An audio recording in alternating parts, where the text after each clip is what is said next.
खमा खणी राम राम, मारा नाम है नील। मैं आज आपको बताना चाहता हूँ कि खाटू श्याम जी को खारे का सहारा क्यों कहते हैं, शीश का दानी क्यों कहते हैं और तीन बाण धारी क्यों कहते हैं। तो सभी श्याम प्रेमियों को मेरी तरफ से जय श्री श्याम। खाटू नरेश की जय हो। आप सब ने खाटू श्याम जी को पूजा जरूर होगा और अपने मन में सवाल पे भी सोचा होगा कि खाटू श्याम जी की पूजा क्यों होती है और ये पहले कौन थे। तो यह पहले इनका नाम बर्बरीक था। यह महाभारत काल के रहने वाले आदिवासियों के थे। यह घटोत्कच के पुत्र थे और इन्हें पता चला कि महाभारत कुरुक्षेत्र में होने वाली है, तो इन्हें भी युद्ध में हिस्सा लेने की चाह आई।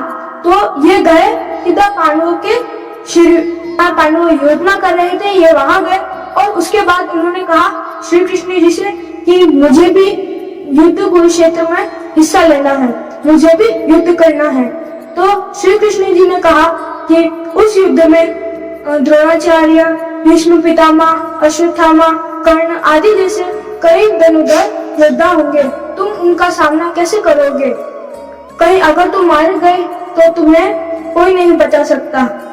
तो बर्बरीक ने कहा कि ठीक है, मैं तीनों लोगों में ऐसे बाण लेके आऊंगा जो तीनों लोगों में किसी के भी पास नहीं होंगे।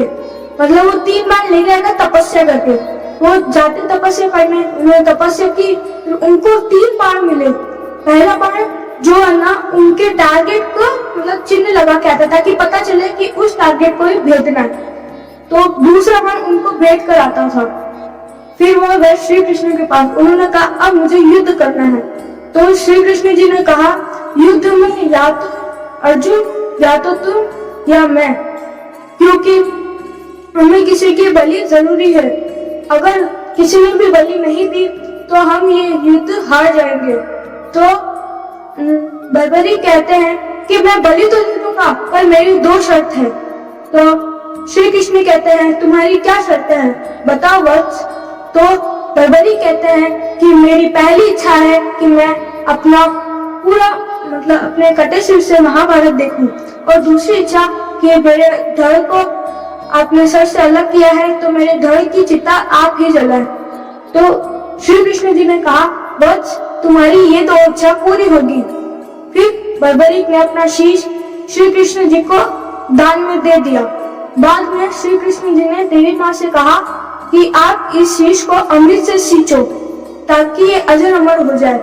फिर देवी माँ ने कहा जैसा आप चाहें। फिर उस शीश को अजर अमर बना दिया सींच के। फिर उस शीश को एक पहाड़ के ऊपर रख दिया ताकि वो पूरा महाभारत देखे। फिर बाद में पूरी महाभारत हुई। तब पांडवों को विजय पे अहंकार आ गया। शीश को पहाड़ पर रख दिया गया और उस शीश ने पूरी महाभारत देख ली। उसके बाद पांडवों ने जीत हासिल की और सब अपनी जीत पर घमंड दिखाने लगे। सब कहने लगे कि मेरी वजह से भीष्म पितामह मरे, वरना ये जीत असंभव थी। तो सबको घमंड आ गया अपने बल पर। फिर श्री कृष्ण ने कहा जिसने पूरा युद्ध अपनी नेत्रों से देखा है उसी से पूछ लेते हैं। पांडव समझ गए थे कि वह बर्बरीक की ही बात कर रहे हैं। वह जाते हैं उसी पहाड़ पर जहाँ पर वह उन्होंने शीश रखा था।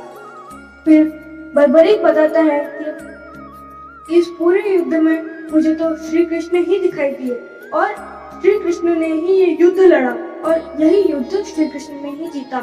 श्री कृष्ण इस बर्बरीक के मधुर वचनों से प्रसन्न हो गए और कहा कि मैं तुम्हें अपना वो नाम देता हूँ जो मुझे यशोदा मैया ने दिया था।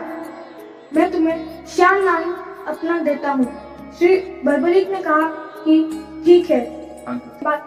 श्री कृष्ण ने कहा कि मैं तुम्हें एक और वरदान देता हूँ कि जो भी तुम्हारे दरबार में आएगा उसके जीवन में जितने भी कष्ट हैं सब दूर हो जाएंगे, और अगर तुम्हारे दरबार में गलती से भी चोर भी आ गया उसे भी वो भी ठीक हो जाएगा और तुम्हें हारे का सहारा जरूर कहलाएगा। आपके मन में यह प्रश्न होता है कि कुरुक्षेत्र तो हरियाणा में है, तो असली शीश जयपुर कैसे आया, मतलब सीकर कैसे आया?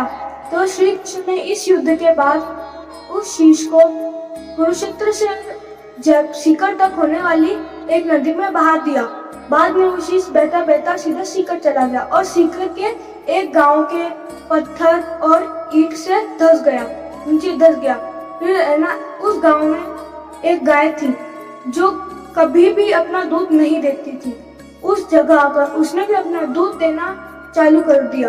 गांव वालों को ये देखकर बड़ा आश्चर्य हुआ और तभी वहां से एक आकाशवाणी हुई और आकाशवाणी में मतलब जो कहे गए अक्षर है वो भगवान ने कहे थे कि इस जगह खुदाई करो, यहाँ तुम्हें एक शीश मिलेगा, इस शीश का तुम्हें एक मंदिर बनवाओ।